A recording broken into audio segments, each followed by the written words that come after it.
What if I told you that every time you hear a whisper in the dark, every time you feel the brush of something unseen, every time a loved one who has passed appears in a dream with words too vivid to ignore, it might not be them at all? What if the very voices we long to hear again are disguises, shadows, traps?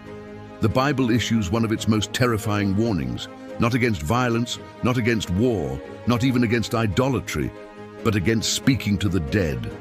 From Genesis to Revelation, Scripture thunders with a single command: do not call upon the spirits of the departed. But why? Why would God forbid something that feels so comforting, so natural, so human? Could it be that what we think are harmless encounters are something far more sinister? Stay with me, because by the end of this journey you will see why the Bible's warning is not just ancient superstition, it is a lifeline of protection. But be warned, the truth you're about to hear will shake you, disturb you, and perhaps forever change the way you view death, spirits, and the unseen world. Let's begin with a story buried in the pages of 1 Samuel 28. King Saul, desperate and abandoned by God, seeks out a woman with a forbidden gift, the ability to summon the dead. He demands that she call forth the prophet Samuel, and suddenly, in one of the strangest passages of Scripture, the spirit of Samuel appears, or so it seems. His words are chilling, his prophecy grim, and Saul leaves in terror. But here's the question scholars and believers have wrestled with for centuries. Was that really Samuel, or was it something else entirely? This is where the mystery deepens, because across the Bible God warns again and again against consulting the dead. Deuteronomy 18:10-12 calls it detestable. Isaiah 8:19 mocks the very idea. Why consult the dead on behalf of the living? If the spirits of the faithful truly lingered, if they could be called upon by human voices, why would God command his people never to attempt it? Could it be because the voices that answer are not who they claim to be? Pause for a moment and imagine this scene. A grieving mother sits alone, praying to hear her child's voice once more. Suddenly, a whisper fills the room, tender and familiar. She feels comforted, but Scripture warns her that such a voice may not be her child at all. It may be a deceiver, a masquerader, a being who wears the memory of the dead like a mask. And this brings us to a revelation almost too terrifying to consider. The Bible tells us that Satan himself disguises as an angel of light. If angels can disguise, if demons can masquerade, then what safer disguise could they wear than the face of someone you once loved? But here's where the suspense grows even sharper.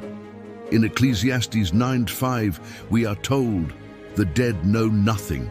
They have no further reward, and even their name is forgotten. If the dead know nothing, then who is speaking when the medium calls them forth? Who is moving when the shadows stir? If Scripture is true, then the spirits of the dead are silent, which means the voices you hear are not them. And now the cliffhanger question: if it's not them, then who or what is it? The Bible gives us a glimpse. In Revelation 16:14, John sees spirits of demons performing miraculous signs. They appear powerful, they appear convincing. They can even sway kings and nations. In other words, spirits can lie, deceive, and manipulate with terrifying precision. If they can impersonate prophets, angels, even Christ himself, why not the dearly departed? Think of the implications. Every seance, every whispered voice, every ghostly vision might not be a soul reaching back from beyond, but a calculated deception designed to pull the living into spiritual ruin. And yet, here is where human vulnerability comes in. We long for connection. We ache for those we've lost. Grief creates an opening, and deception seeps most easily into hearts that are broken. That is why the warning is so sharp, so uncompromising, because our desire to hear the voices of the dead can blind us to the danger of who is really speaking.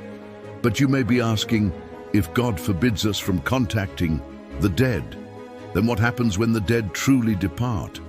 Where do they go? Are they simply gone, or are they waiting?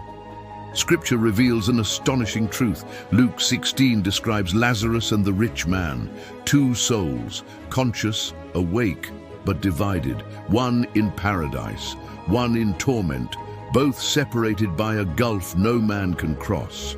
Which means, according to Jesus himself, the dead are not wandering here. They are not roaming the earth in search of the living. They are sealed in places of waiting, awaiting the resurrection and the final judgment.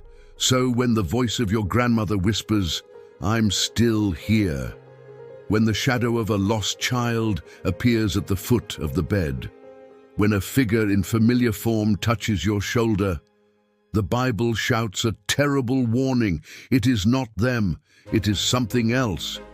And if you think this sounds too extreme, ask yourself this: why do cultures across the earth, from the shamans of ancient tribes to the mediums of modern cities, all claim the ability to call the dead? How can thousands of years of human experience be wrong? Perhaps they are not wrong that something answers. Perhaps they are only wrong about what that something is. Let's return to Saul. The spirit he summoned spoke words of doom. But what if the deception ran deeper? What if the true danger was not the prophecy, but the act itself, the opening of a door, never meant to be opened? For once the door is opened, Scripture suggests, it is not easily closed. And here is where the terror sharpens into awe. Because even though the Bible warns us away from the dead, it does not leave us without hope. For Jesus himself stood before a tomb and called the dead, not through witchcraft, not through seances, but through divine authority. "Lazarus, come forth," and the dead man rose. In that moment, God revealed the only true bridge between life and death. Not mediums, not whispers, not shadows, but his own voice. So here is the ultimate mystery. Can the dead contact us? The Bible's answer is clear: no. But can spirits masquerade as the dead to lure us? Absolutely. And that is the warning. The voices are real. The visions are real. The danger is real. But they are not what they claim to be. And this is where I need you to pause and reflect. Have you ever felt the presence of someone you lost? Have you ever been tempted to reach out, even in prayer, to ask for their guidance?